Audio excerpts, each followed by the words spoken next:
no use of alcohol, marijuana, nicotine, and other drugs. And that's so important. So that's what we're talking about here is a new health standard, which is clarifying that very message of no use of any of these substances under the age of 21.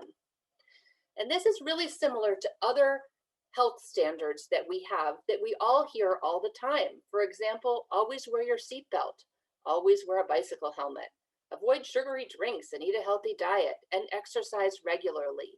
We all know that not everybody does these things all the time, and some people have a harder time following these health standard rules.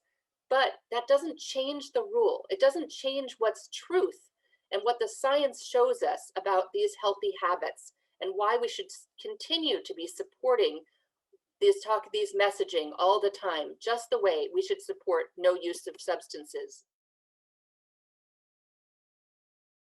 Okay, so these are huge jumps. I want to just talk about how statistically important that is. So little bars, big bars, but these are really big statistical differences in terms of how likely it is for people to be using other substances if they have used marijuana in the past month. And we can see that exact same thing, just turning it to a different question. Did they use alcohol in the past month? So again, that first column is nope, did not use any alcohol in the past month. Little tiny bars on that side. But if they said, yes, they did use alcohol in the past month, look how much bigger those bars are. Now we can divide that even further into some alcohol use, binge drinking, and heavy alcohol use. Binge drinking is 5 or more drinks in one setting, and heavy alcohol use is multiple episodes of binge drinking within a month. And you can see that these are huge differences just on the basis of whether they used alcohol at all or how they used their alcohol. Their risk of these other substance use, that green one being marijuana, for example, is extremely associated with that alcohol use. And the last thing I can show you here is the same thing with cigarette use. Don't have to go through it too much. Little ones if they did not use cigarettes, big ones if they did use cigarettes. So what you're seeing is that regardless of order, if you use any substance, you are much more at risk to use other substances.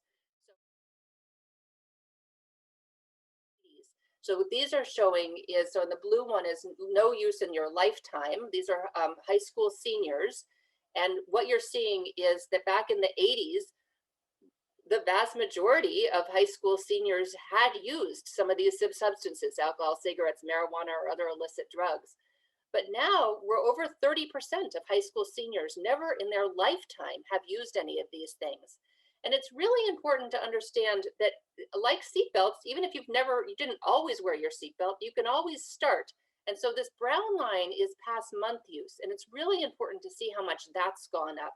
We're almost at 60% of high school seniors have not used anything in the past month.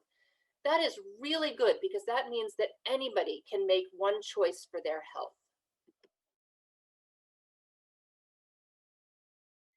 So what we're really talking about here is, again, this prevention messaging, one choice, no use of any alcohol, nicotine, marijuana, or other drugs for reasons of health under the age of 21.